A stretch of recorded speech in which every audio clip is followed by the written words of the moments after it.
All right, hey there, Phoenicians. Corey here with the PhoenixEnigma.com. Welcome, welcome. Today, we have some eyewitness testimony concerning deep underground military bases in the Arizona area, or at least something we think may be contributing to it.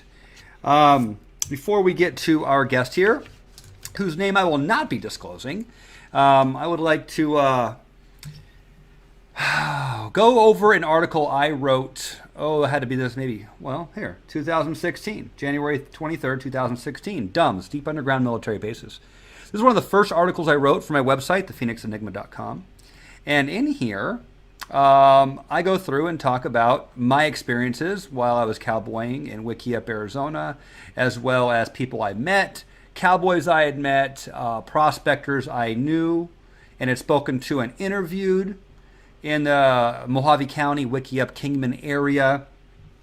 And in there I tell a few stories from the Sedona area as well. You can see right here on the map.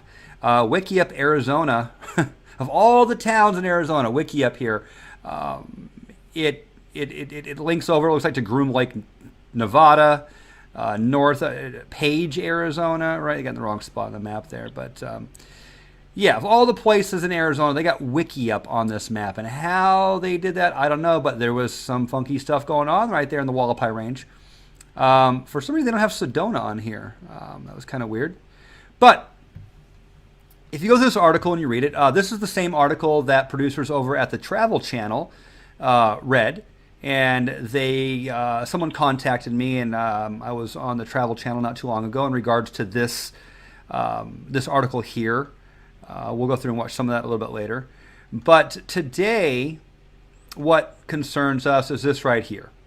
This is a night vision photo I pulled off of the Bradshaw Ranch off the internet. You go through, I've talked a lot about this ranch in Sedona. I talk about it on tour sometime when I'm actually got people up in the Sedona area.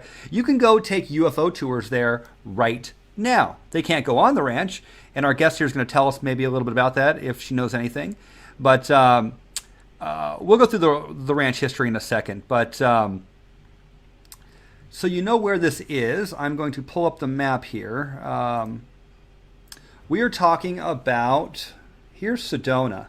Okay, Sedona, Arizona. If you don't know Sedona, Arizona, we're going to scroll out for those of you on the East Coast who might not know. Sedona is in the center, pretty much the center of the state here, okay? Right here in the center of the state.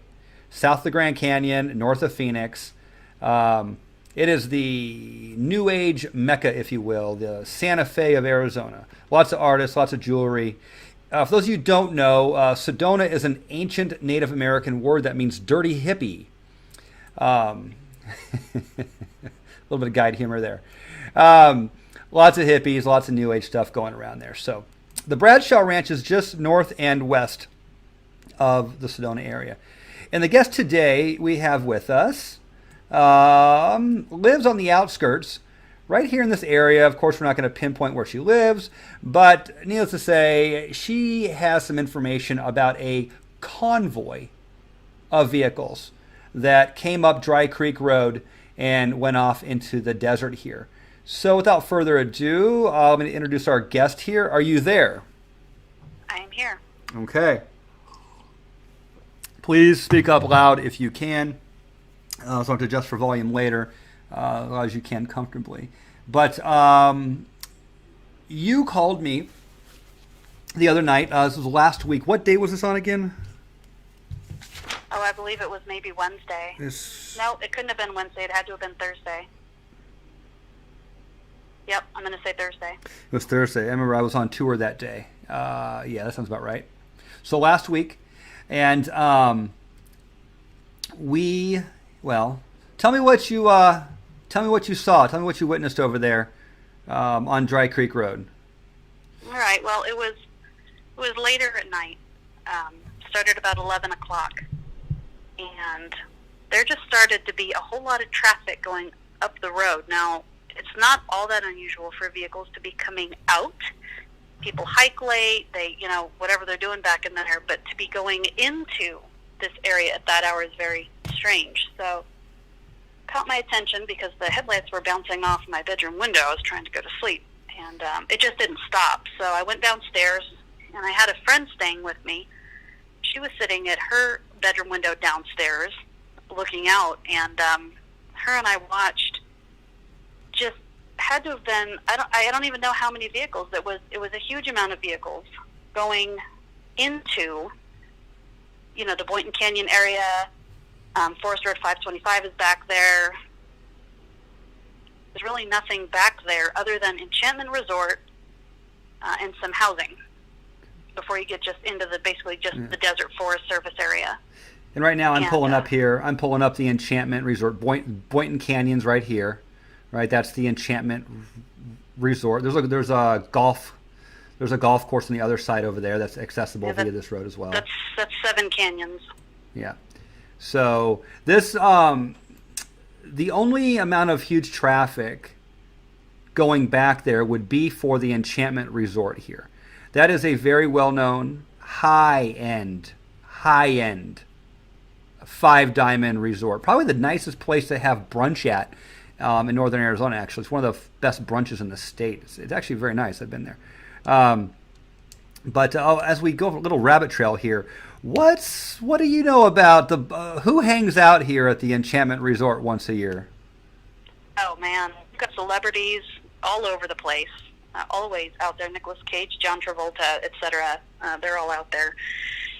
Some of my neighbors include Johnny Depp and I think it's Danny DeVito or Joe Pesci, one of those short guys. I don't remember which one. So yeah, this area is very celebrity dense. Now another thing that goes on out at Enchantment once per year is some sort of a government summit, and world leaders from everywhere, the Middle East, Europe, everywhere, come to Enchantment. The town basically gets shut down. Cell service is scrambled. You can't get online. The airport is full of Secret Service. There's, motorcades going everywhere, and they're out there for a day. And some stay over, some don't. But the summit lasts usually one day, to the best of my knowledge, and then they leave. And that's right really knows here. What it's about. That's right here at the Enchantment Resort. So, yeah. So, and the reason we're talking about the Enchantment Resort here, guys, because it's really like the only place to go. If you look on the map here, and we're going to go explain exactly in a minute here, there's nowhere else to go up here. You have a golf course, and then you have the Enchantment right here. And then north of this, you have a wilderness area. Is it the Red Rock Secret Wilderness?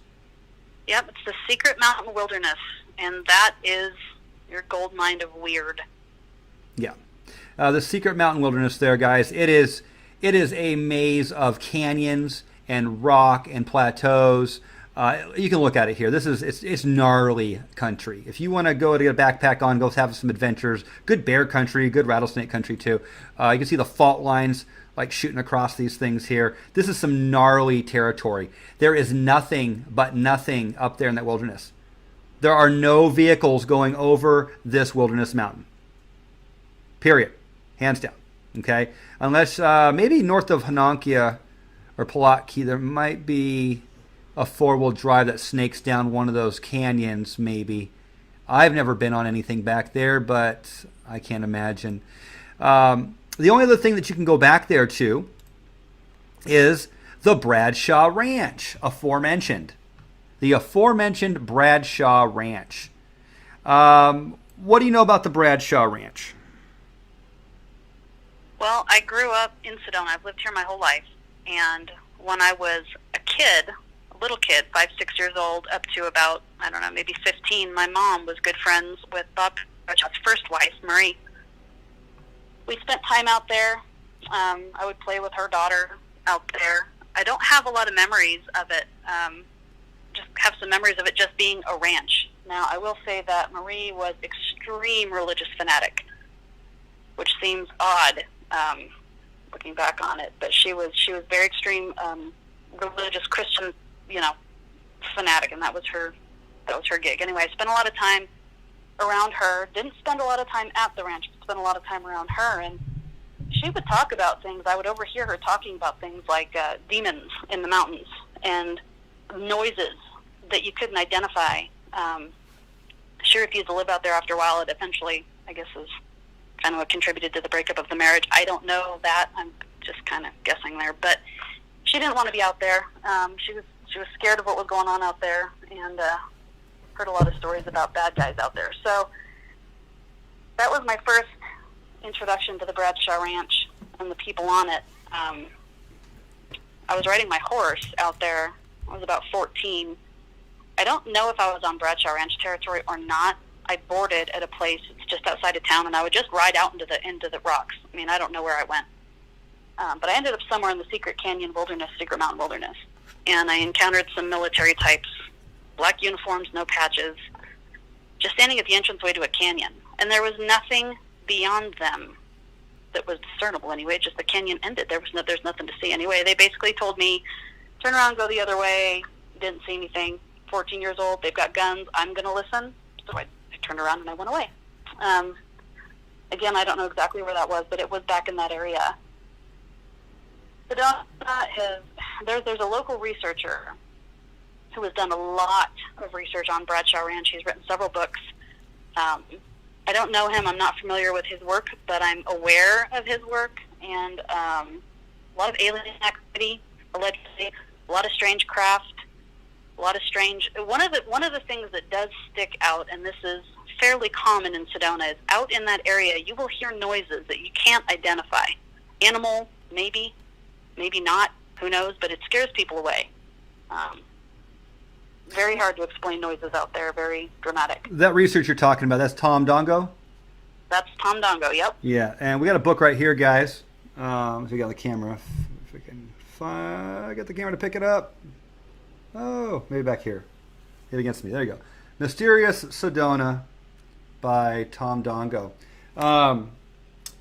Year 2000 edition. So it's been around a while. I actually got off a phone call a few weeks ago with a gentleman who worked with Tom. And after he hears this this YouTube episode here, he may call me again. We're supposed to be working together in the near future going through Sedona. Maybe investigating some of the things we're talking about today here. But he wrote extensively. Tom is probably the utmost expert on exactly what we're talking about here right now, the Bradshaw Ranch, all the bizarre things that go on there up into the Secret Mountain Wilderness there. So, you still there? Yeah, I'm here. Okay. All right, to bring this full circle here, guys, I know we're being a little circuitous here, but the road, Dry Creek Mountain Road, goes up. It goes to Bradshaw Ranch right here, and then the only other place you can go is up to Hanonki Heritage Site and Palaki. Those are two Native American pictograph petroglyph sites that are written on these walls back in here. Okay, that's it. That's it. The road stops there. Okay, unless you have a dirt bike or a quad or maybe a really decked out Jeep with some serious clearance and gear, you're not getting through much farther than there. Okay, you're just not. The only other place you can go is you make a left right here and you come back down to 89A, okay, which goes down to Cottonwood and Camp Verde. Now, if you had to guess how many vehicles rolled by your house last week? Through the course of the night, because this went on from about 11 p.m. until just before 6 a.m. So I'd say throughout the course of the night, over 200. 200 vehicles rolling north up Dry Creek Road between 11 o'clock and 6 a.m., 11 p.m. and 6 a.m. And these were large vehicles. These were U-Hauls. These were big vans, panel vans pulling trailers. These were Humvees pulling trailers. Military. I couldn't see. I just could tell that they were Humvees. I didn't see any markings. I couldn't say if they were military or not. But these were large. They're semi-trucks, for God's sake, going up. I mean, it was really bizarre. So they had U-Hauls, semi-trucks, and Humvees? And panel vans pulling trailers, yes. Did you see what was on the trailers? Were they hauling flatbeds or? Some of them were covered trailers. Some of them were flatbeds covered by tarps. Couldn't see anything that was being pulled, but it was a constant flow of traffic, including the semis. Now, the next day, after I had gotten a hold of you and said, "Is this something you'd be interested in?" You said you were interested. I went and poked around a little bit out there, and I went back into Enchantment, and I looked around in Enchantment. I went back into the Boynton Canyon area. I went back into Seven Canyons. I even went up into an area called the Eyrie. If you're heading towards Forest Road 525, you've got your area of Doe Mountain and Bear Mountain. Just beyond that, there's a housing development that kind of looks over Sedona. It's called the Eyrie. It's a real high-end housing development. Yeah, Eyrie. I see Erie's Road there. Yep, it's at the end of Eyrie Road.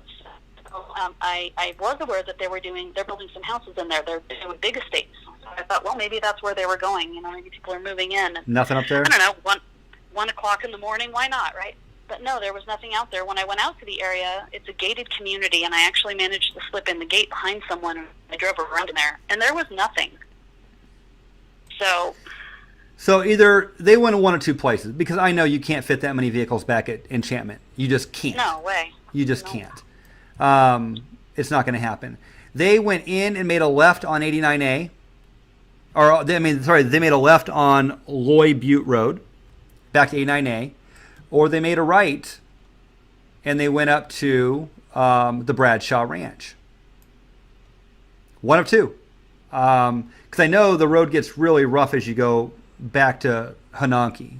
I've been back there. That's where Pink Jeep takes their tours. Their ancient, what's it called? Ancient Trails. What's the name of that tour? Ancient Ruins or something. The ancient something tours that they do over there. And by the way, if you are interested in that, that's a really cool tour. If you're interested in that kind of stuff, they have a lot of good guides over there that really know their stuff. But here's the Bradshaw Ranch. I got pulled up here. And this ranch, if you can go you can go there now, tonight, and you can take UFO tours. You can go out there, and they will park these vehicles out there with night vision goggles, and you can look at what they will tell you are UFOs, in and out. There are dozens of books written about the Bradshaw Ranch. Now, Tom lost his ranch when it got taken by the Forest Service, right? Bob Bradshaw. Bob. Well, so yeah, what happened was at some point in the 90s, the government came in and told him, we are basically requisitioning this property. We will either pay you for it and you can sell it to us and have it all above board, or we're just going to take it. Take your pick. So obviously he sold it. Money left, as any sane person would do. So yeah, after that, it was, the signs are all down now, the fencing is down, but for quite a while in the 90s and possibly in the early 2000s, it was heavily fenced. There were big signs up, government property, don't come anywhere near it, all kinds of warning, like you're trying to get into Area 51 or something. It was very heavily protected.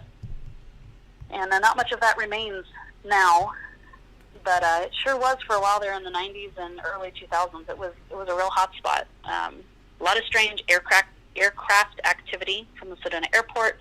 To this day, we get a lot of strange military aircraft activity that seems to follow a line from Secret Mountain Wilderness area, nearly a straight flight path to Belmont, to the base. Yeah, Belmont, Arizona. Belmont, the largest per square mile military base in the state of Arizona. Belmont, the scene of, the death of Isaac Cappy recently as well. Funny how all this ties in, isn't it? Indeed. Yeah. There's Belmont right there. So, right there, guys, as you can see on this map here, here's Belmont, Arizona. All of this kind of graded out spot here, that is the military base. And all these little things that you see back here, just so you know what goes on, these are ammo dumps. Each one of these little things is where they dump ammo back in there, where they're independently buried, going down into underground, bunkers, so where they can house bombs. Someone told me years ago that they store nuclear warheads here because someone mentioned that the United Nations comes in there for weapons inspections.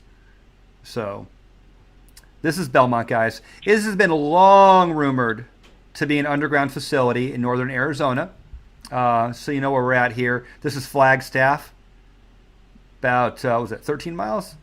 About 12, 13 miles off to the east. And it's a straight shot from Belmont, boom, right down through the Red Rock Secret Wilderness to the Bradshaw Ranch. Right? There you go, right there. There are rumors of tunnels.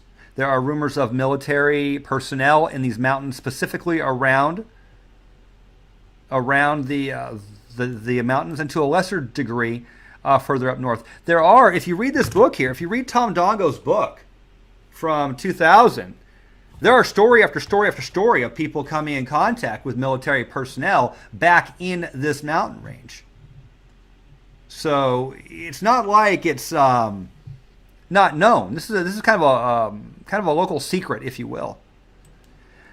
Did you see any tracks? Did you follow tracks over to the Bradshaw Ranch? Did you see where they went after you just past Doe Mountain? It hits dirt. Did you see any heavy? I know it's not the easiest road to read sign on because it is kind of graded. It's not that easy to read stuff that we had, out in the Western State. It's also a very heavily trafficked area for, like you mentioned, Jeep tours, for people going out hiking and camping, and a lot of ATVs and off-road vehicles, the main artery for basically, outdoor recreation out there. So I did go out there and look around. I couldn't find any evidence that would be glaring. I really couldn't. It's 6 to 1, half dozen to the other. There's a ton of vehicles out there throughout the day. This was just a concentrated amount. Granted, they were larger vehicles, but I couldn't find anything that was, a neon sign saying, motorcade came this way. Yeah. What did your friend witness when she was downstairs? Okay, so later that night, now, when we were coming back in, when I went out there to go look around, try to see what I could see, we were coming back down from the Coxcomb Lookout Point, which is up by the Erie. It's a trailhead up there. We came back down, we were heading back into Sedona, and she was taking pictures out the window of my truck. And I don't know what the rock formation's name is. They name whatever for the tourists. I just grew up with it just being the red rocks out there. But across from Doe and Bear Mountain, there's a rock formation. It looked totally normal. There was nothing going on. She was just taking pictures of the sunset. We get back to the house and start looking at the pictures, and there were some really weird things in these pictures.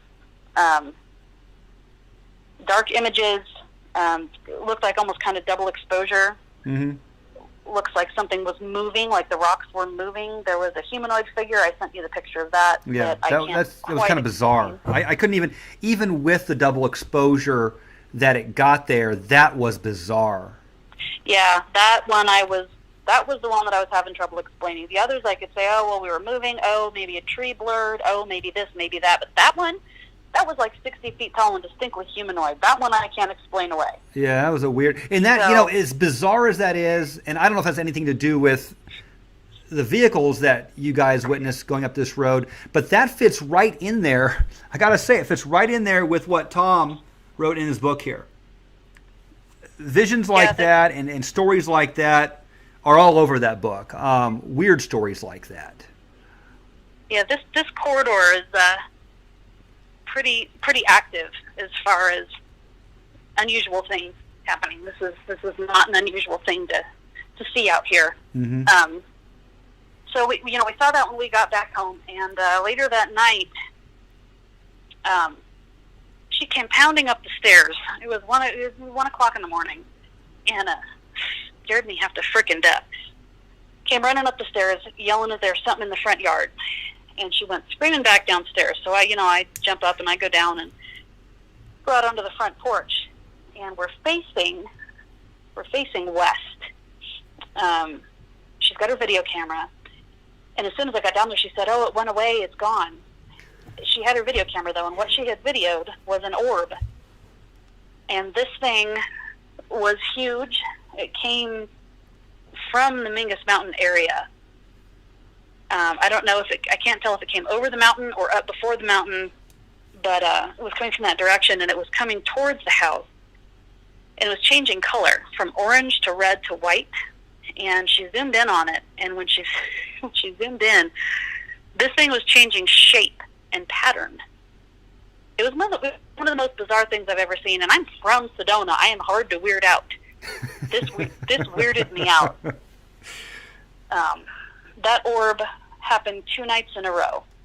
She got pictures of it, and she got video of it, which I don't have access to, but if she can get it off of her camera, I can possibly get access to that. Yeah, if I can get my hands on it, I will. Awesome. It was definitely odd. It lasted for 13 minutes, so wasn't a plane, wasn't a star. I don't know what it was, but that was definitely a weird thing that happened later that night. Haven't seen anything since. Huh. And that was the same night that you saw the vehicles cruising through? No, that was the following night. The following night. Well, if there was strange paranormal activity, it would make sense that the military was in there doing something. I don't know if you have heard of this. I'm going to just take a shot. Or if any of the listeners out there have heard about this. I listened to an interview one time. I don't know if it was on Coast to Coast AM back in the day. I want to say this felt like it was about probably 3-4 years ago, maybe 5 years ago I listened to this. Maybe it was on Caravan to Midnight or one of those shows. A gentleman was interviewed who said that he worked for the U.S. government and he installed these facilities across the nation. And he personally installed the one in Sedona, Arizona.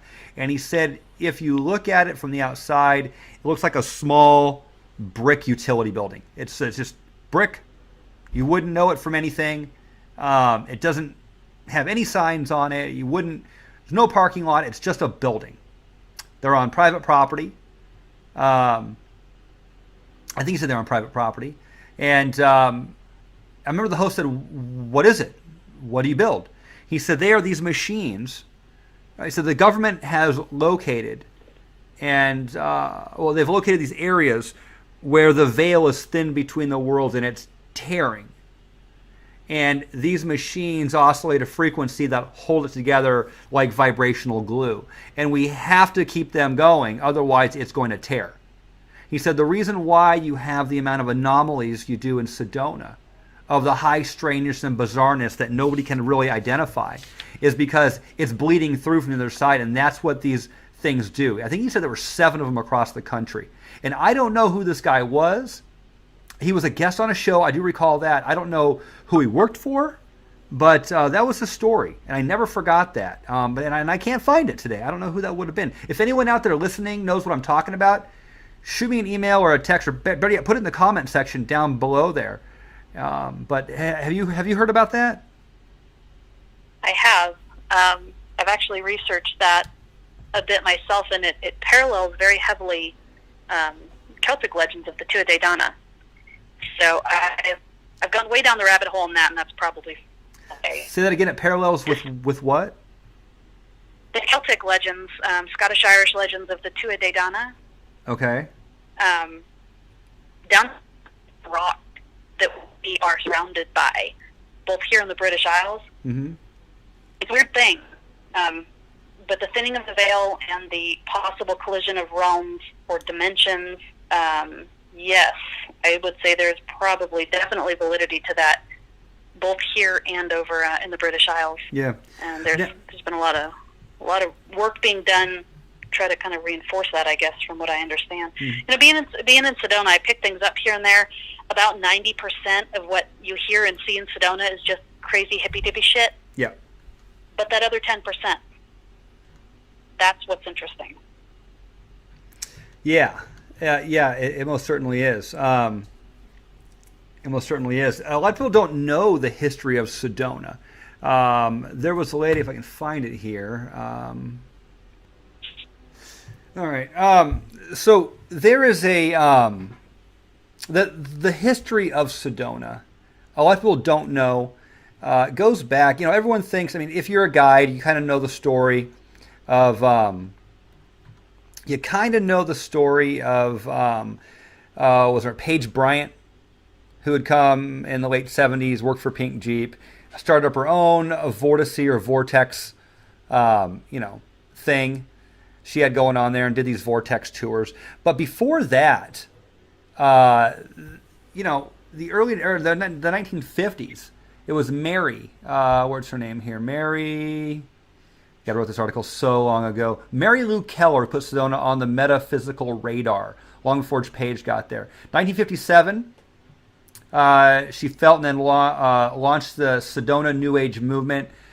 She lived in a large house over off of 179.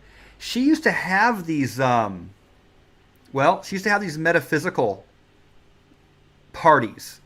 And she had all kinds of people like there. Manly P. Hall used to show up, right? Then there was a gentleman. You go through and read the whole article if you want. Dick Sutphin was another New Age pioneer in the area. He wrote a book. He talked about Sedona having the feminine part of the masculine of these two energy fields from Hawaii and Sedona. And before people say that sounds weird, that the guy connected Hawaii with Sedona, I was at the Montezuma's Lake, Montezuma's Well there, about probably, what did it say, about 15 miles away, 20 miles away.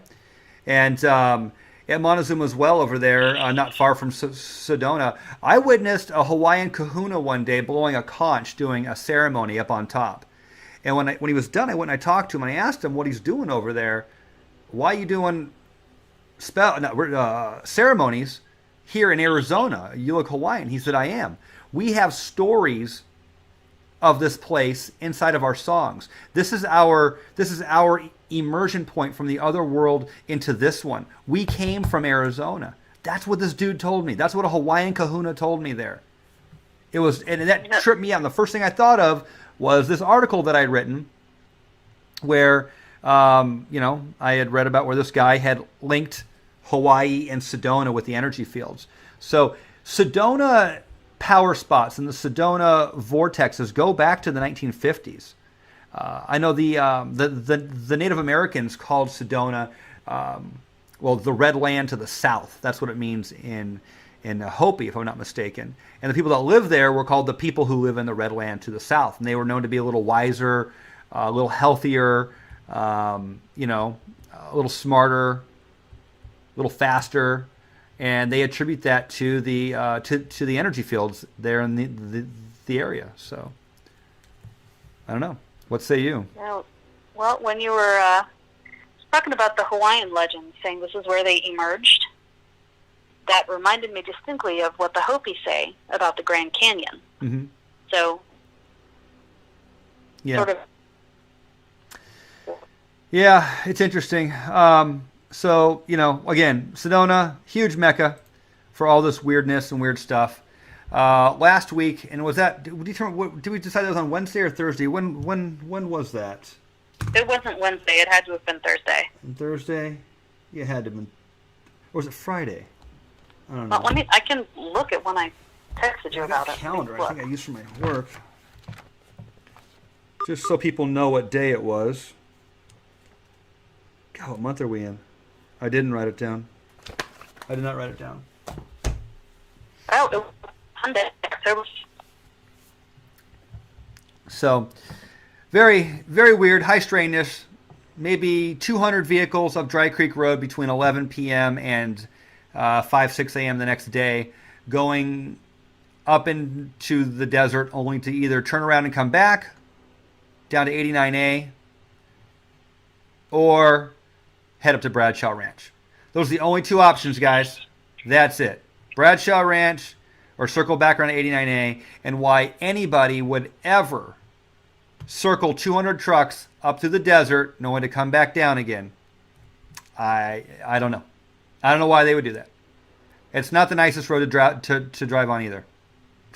I was on it not long ago. No, it's not fun. That's why I didn't go any further than I did. I don't want to bang my truck up. Yeah. It's gnarly out there. So, are there any legends about, here's an idea, and now we're just going to go off the res here, with no evidence, and speculate. Is there any chance that the Enchantment Resort is an entrance to an underground facility for high-end elite? Oh, I wouldn't be the least bit surprised. Me either. Not the least. That is the main entrance point as far as canyons go. When you go into Enchantment, that is the beginning of the Secret Mountain Wilderness. Now, just to, I guess, what would be the north of that? Yep. It would be to the north of that. You've got Boynton Canyon, northwest of that. You've got Boynton Canyon, and when you go into Boynton Canyon, there's signs saying you're entering the Secret Mountain Wilderness. Now, that is definitely a major, influx area. There has been a lot of reports around Sedona. Now, granted, the locals talk about stuff. We've got our Facebook groups and whatever we talk about, and we see military aircraft coming from and going to. There have been plane crashes back there. The aircraft has crashed in those canyons and then shut down. It was closed a few years ago for quote-unquote bears, completely closed, guarded by the National Guard. Bears? Stuff like National Guard are protecting bears now? Right. Uh-huh. Yeah. Pretty much everybody called crap on that one, but that was the official story. Bears are in the area, black bears, stay out because of whatever. So I don't know what's going on back there then, but this kind of stuff happens a lot in this area, and the locals talk about it. So as far as Enchantment Resort being some sort of an ingress-egress point for something going on in Secret Mountain, absolutely. I've spoken to people that are in the military. I've spoken to people in the know, special forces that have, done some different tours in different parts of the world, that are tech guys, that have known people who have been stationed inside the mountains, underneath the mountains. This kind of stuff is, talked about quite a bit in Sedona. Evidence, not so much, but we see this with our own eyes. It's interesting. One of the stories, and I don't know if there was anything to this or not, if it was just a test pilot screwing with somebody, but up at the airport, I used to go up there and have coffee in the morning. We were up there when a black helicopter flew in, unmarked, lands at the airport. They're on the fire pit having coffee, 7 o'clock in the morning or whatever, and these pilots come in. They're wearing one-piece blue jumpsuits, no insignia, no nothing. Crew cuts, the whole bit, look military, but there's no identifying markers, nothing. So they come in and they're walking up, and there was a guy, not with my party, but someone else that was up at the airport for, he ran up to one of the pilots and said, "Who are you guys? We see you flying out all the time, and you're in that black chopper. Are you military? What?" And he's harassing the pilot. The pilot didn't say a word. He just pulled out his cell phone, snapped a picture of the guy, and pointed, like, "Go away," and put the cell phone in his pocket. And man, that guy turned and ran so fast. I thought that was hilarious personally, but a black sense of humor there. Now, that is kind of funny. I know that, maybe a different angle on here, so we can see exactly how rough this country is here. I know from guiding and the studies and the conversations I've had with Yavapai and other guides, veteran guides, I know that Boynton Canyon here, according to the Yavapai, is one of their birthplaces, or their sipapu. I know some Yavapai put it over at Montezuma's well. Some have stories of Cathedral Rock, not very many. But Boynton Canyon, not to be grotesque, but I think, we'd heard one time a Yavapai was telling the story to some people, and just used the word. Used the word that the canyon was, I'll just say it, the canyon is the vagina. I'm like, no, you can't say that. We're on tour, No, that's actually a common theme. There's areas. Oh, you're breaking up. How's that? Is that better? Yeah, it's better. You said it's a common theme. What? That's a common theme for that area. There's actually a canyon back in there with a cave, and it's called the Birthing Cave, and it looks for all the world as if you were looking out through a vagina. Yeah. So and it's kind of goofy, but it's a thing. I know it is a thing, and it is weird, or crass as that sounds. That's what the Yavapais call it. That's what the Yavapai Indians call this canyon here. And if it is a birth canal, if it is an egress from the other world to this world, if it is a Sapapu from the third world to the fourth world, it would tie into the Hopi legends. It would tie into where the Hopi were underground for years and years while the top of the surface of the earth was being flooded when Masao came down and drowned out all the giants and all the evildoers and all the half-breeds, the half-men and the half-giants. And when it was all dried up again, they climbed up out of the Sapapu into the fourth world where we are today. So that is a common theme among natives, especially in Arizona, more so than any other area, that they came from underground. Very, very common. And this spot right here where the enchantment resort is one of those spots. So for whatever that's worth, I guess we got three possibilities as to where those trucks could have been rolling. They could have been rolling to the enchantment. They could have been rolling to the Bradshaw Ranch, or they could have made one big, huge loop. And I don't know why they would do this. Why you'd come out of Sedona, drive up 89 or drive down 89A up Dry Creek Road, down a gnarly 4x4, and right back out.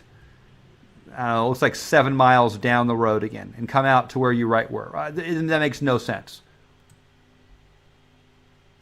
You know, my money's going to be on Bradshaw Ranch or the Enchantment. I don't know where else they would have gone back there. I would agree with the Bradshaw Ranch being the most kind of common sense likely thing, except for the road and the type of vehicles that were going up there. I've got a Dodge Ram, and I didn't want to take my Ram up there. Mm-hmm. I can't imagine trying to take a semi. So unless there's another entry point, which is highly possible, I have no idea where, I have no knowledge of it. I don't know how they would have done it. I really don't. Yeah. The other question is, did they roll through Sedona, or did they roll up 89A out of Cottonwood? Yeah, that I don't know. And if they did anyone else there see it? Anyone last week see a convoy of around 200 vehicles coming through for about 6 hours straight in the middle of the night? And that's when you'd be driving. That's when you would be moving those vehicles to have the least amount of visibility, the least amount of eyewitnesses, wouldn't you? I asked around on some of the Sedona, Facebook groups and whatnot, Verde Valley Facebook groups, and nobody saw anything. That's interesting. Have you ever seen? It could just be Sedona. Sorry, go ahead. Well, in all of your years living there, did you ever see anything like that prior? Not with vehicles. Not quite like that to my recollection. I have seen some extreme aircraft activity, military aircraft, which is not uncommon, where some sort of a strange waypoint for warbirds, mm-hmm. particularly like gunships. I mean, we had a big drama on the Sedona Bulletin Board a while ago because there was this gigantic aircraft that took off from the Sedona Airport, and everybody's saying, oh, it was a Galaxy, Galaxy 5 or whatever. It wasn't, because that type of aircraft needs a much longer runway to get lift. It looked like a heavily modified C-130 to me, but, Anyway, large aircraft coming in. It's all military. And they all head straight for Belmont. They come right over town. I mean, we're talking heavy-duty warbirds. Interesting. Very common. So as far as ground traffic, not so much. Every once in a while, yes, you'll see military vehicles, but not a convoy of hundreds, not at that hour. So, no, I don't know what to say about that. Was there anything else going on last week in the area? Was there any other events going on, any other high strangeness, any other thing at the local government, any festivals? No, I checked. Did extensive checking, as a matter of fact, and there's nothing going on. Now, something that was going on that just got resolved 2 days ago, which was a real pain in the butt for everybody in Sedona, is our communications went out. Our internet went out, and our cell phone towers went down. Now, when we were calling and saying, hey, man, I got a business to run here, what's going on? We're upgrading the towers to 5G, and Suddenlink, which is my internet provider that I have, was saying, we're upgrading we're just upgrading all our equipment. So apparently at all the same time, all around Sedona, communications equipment was quote unquote being upgraded, and we were off the grid. Where I am on Dry Creek Road, I don't have a cell signal. So out here with the cell phone down and my Wi-Fi down, I'm off grid. So everything went out. All communications. Everything went out. It was ridiculous, and it lasted for days. I mean, we called Suddenlink to try to make an appointment for a tech, and they said, oh, you're going to be on hold for a minimum of 10 hours, and we might get back to you by next week if you leave your number. It was ridiculous. We've never seen anything like it. That's the only other strangeness that What day did that happen? Oh, geez, I don't know. I'd have to look. It was, let's see, I called you on Sunday about that stuff going on. So Friday, it was Thursday. It was that next Thursday when communication started getting spotty, and by Friday it was out. So 7 days ago? Yeah. Okay. Yeah. And it was out all weekend. Just came on back again 2 days ago. Some people got service before others. Sometimes it was here, sometimes it was there. It was real spotty. But that was a real pain in the butt, man. Everything was out. And the excuse that everybody used, the cell phone providers and the internet providers, my electricity went out a couple nights ago, for God's sake. And what APS said was, oh, no, it was just, 98 people. I took a screenshot of it because I looked on their incident report. 98 people in my specific area on Dry Creek Road were without power. And they were saying, oh, we're upgrading, doing whatever. And it's just this theme this past week of doing some sort of upgrades to whatever and knocking stuff out. Okay. That's bizarre. That's really bizarre. Yeah, it was. Is there any other... What's going on with the Bradshaw? While I got John here today, any other things going on at the Bradshaw Ranch? I know there's a couple tour companies doing tours out there. They do the UFO tours. There's a couple private people that take tours out there, I know, just because of the history of the weirdness of this ranch. Everything that Tom Dongo has written about it, all of the UFO activity, which the heyday I guess is the early 90s, early to mid to late 90s was kind of the heyday of it out there. It's still happening, but is there anything else going on in the area? Not that I'm aware of. Everything seems to have literally gone underground. Right.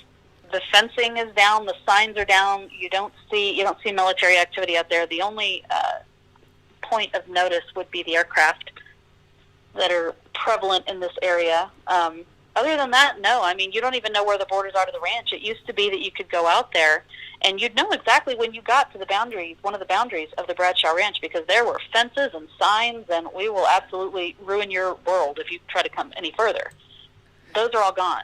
Isn't there still that cattle guard gate with like 3 huge chains on it? I don't know. I haven't been out there in a long time. Yeah, last time I was there, it looked just like the one I saw on the internet where they got the windmill in the background, and they got that. They got like 3 locks, 3 chains and locks on it. Yeah, There's, I mean, there used to be a lot of identifying items out there to let you know where you were. That's not the case anymore. I do know it's still private property. I heard that it changed hands from the government, like the military, to the Forest Service. I don't know if that's true or not. If I'm not mistaken, it's the Forest Service who picked it up to begin with. They're the ones that wanted that. And I could never really figure that out. Like, why would the Forest Service want it? But because the Forest Service is federal, right? Right. But then I thought, well, wait a minute. They got the Grand Canyon. They got Death Valley. They got the Panamint Mountains. They got all these areas of high strangeness. That's true. And they can manage it outside of congressional oversight, and kind of hide it down beneath the Forest Service projects. Remember years ago when the United States Postal Service bought, forget how many hundreds of thousands of rounds of .40 caliber hollow points? Oh yeah. You wonder what the hell does the post office do with that? Yeah. Now, let's see. The word around Sedona was that it was the military that had purchased it. From or it convinced him to sell. It was either you go ahead and sell, or we're going to take it either way. I don't know if that's true. That's hearsay. But there was a movement a few years ago, a very, very heavy movement within Sedona to make all of Sedona a national park. And it was headed by an organization called Keep Sedona Beautiful. And this organization it's like the Sedona cabal. I mean, they run the city. They've got all kinds of shady crap going on. They were pushing really, really, really hard, all kinds of propaganda campaigns to encourage the residents to vote for Sedona to become a national park. It was called Keep Sedona Beautiful? Yes. And it's the city government, it's rich people that live in Sedona, it's people that have been here for a long time and have a lot of sway in what happens in town. They really, really wanted Sedona itself to become a national park, and they pulled some really, really shady moves in order to make it happen. Now, luckily, we've got a couple activists here in town who are on top of this kind of stuff, and they exposed them. And it was close. You know, it was close. And the kind of the prevalent attitude was that it's a land grab and a water grab, because we've got Harding Spring, we've got, you know, all kinds of stuff in this area that I'm sure the government would like to have their hands on, but those of us that have been here for a while kind of saw past that, thought it was something more. I don't know what more it was. I don't know what more it could have been. It was avoided for now, but there was a very heavy push to make all of Sedona a national park. I can't imagine the legal hoops you'd have to jump through to make an entire town a national park. Yeah, they were trying. I mean, I know at the Grand Canyon, you have the Grand Canyon Village, and Grand Canyon, Arizona has the largest amount of people living inside that national park than any other national park in the country. However, you know, even though it was like the village where people were living, when it became the park, the majority of people moved there, you know, since 1919, when it became a park. I've never heard in my life, I could be wrong, I could be mistaken, but I've never heard of them taking a town and just make a national park out of it. I don't think that's legally possible. You'd have to use eminent domain on every single person in that town and the businesses. That's exactly right, and that's why all the residents were up in arms. There was different information floating around. Some of the information said that, you know, we're all going to get kicked out, which I don't imagine would be possible, but you never know. Other information floating around saying that they're going to grandfather residents in, and there will be no more residents allowed in Sedona past 2020. All kinds of stuff floating around about what would have happened had this gone through. We averted it, but yeah, it was going to get a little strange. I mean, even for Sedona, that was weird. Yeah. No kidding. Yeah, there was a heavy push. There was a heavy push, and it was that group at the head of it that keeps Sedona beautiful, that really, really pushed hard for it. Hard. All right, that's interesting. I'll do some research on that. Might do another video on that. Call some friends I know up there. Interesting. Yes. All right. Well, we're at about 53 minutes here. Is there anything else you want to add to any of this? No, just if I can get my hands on that video of that orb, I'll get it to you, and you can update it and do whatever you want to do with that. But yeah, living where I live on Dry Creek Road, this is a very heavy activity corridor. It always has been. Probably because it leads out to Secret Mountain Wilderness. Mm-hmm. You know, you were mentioning that there's tours that go out there, and they do alien tours and UFO tours. Dude, just drive out somewhere, turn off your headlights, and look up. You don't need a tour. Sure. Just come out here and look up in the sky at night, and you will get a taste of what Sedona is known for. Yeah, you and I know that. Yeah.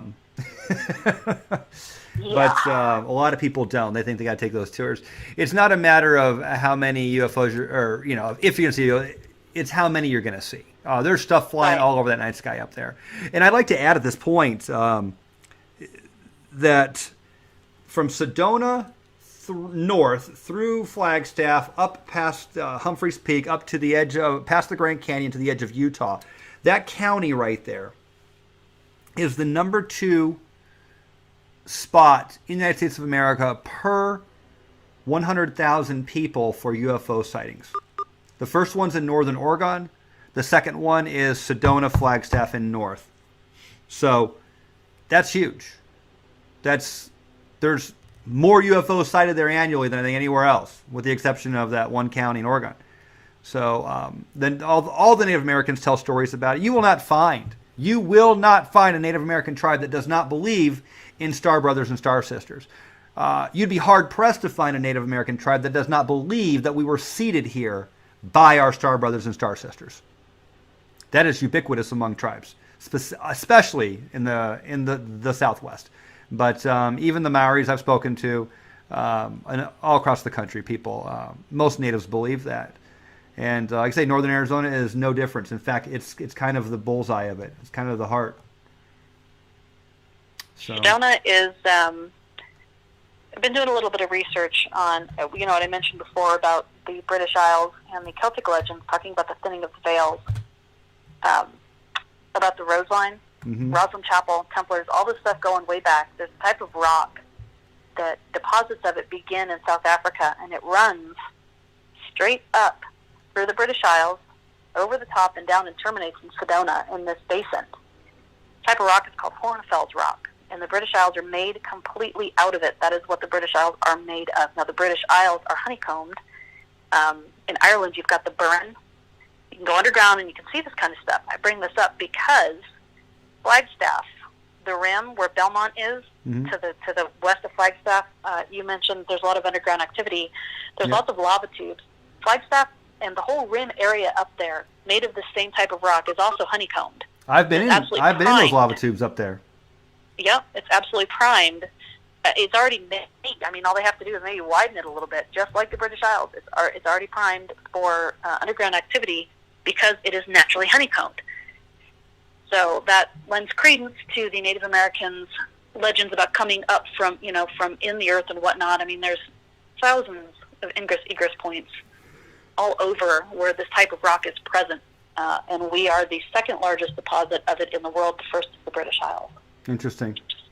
Yeah, the stratification, the deposition of the Colorado Plateau goes up there outside of Flagstaff. You have your lava rock from Humphreys Peak that came out, blew about 275,000 years ago? I can't remember. Anyway, a long time ago, it blew up.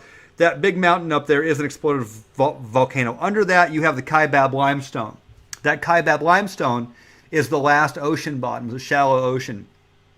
Beneath that, you have your Torweep sandstone, followed by your Coconino sandstone, followed by your Supai group, followed by your Red Wall limestone. What's next? Limestone, followed by your Tonto group, and then all the way down into your schist, your Vishnu schist, Brahma schist, Rama schist, followed by the very bottom is your Elves Chasm Gneiss, Gneiss.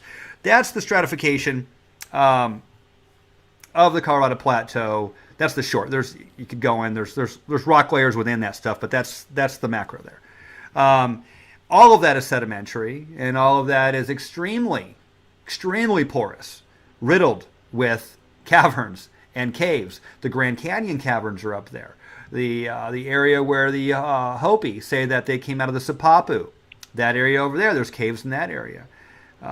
They discovered more caves not too long ago, and they did a smoke test and can't figure out where it comes out at. I told the story for an Italian television network a couple of weeks ago. That about what happened.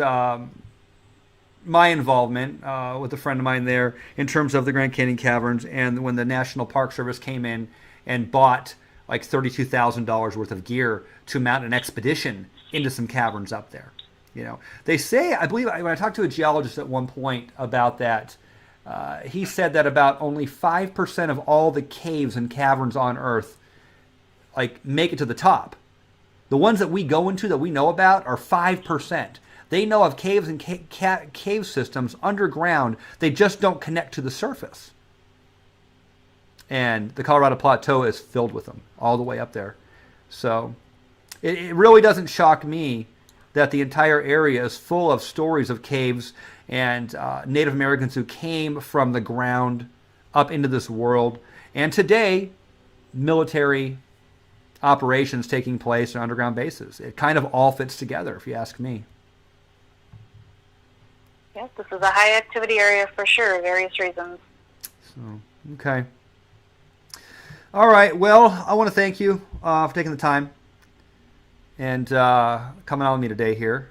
This will be a good episode. I think a lot of people get a lot of stuff out of it. People are always writing me about Sedona, so I hope I kind of scratched this itch for a while here and gave people something to chew on.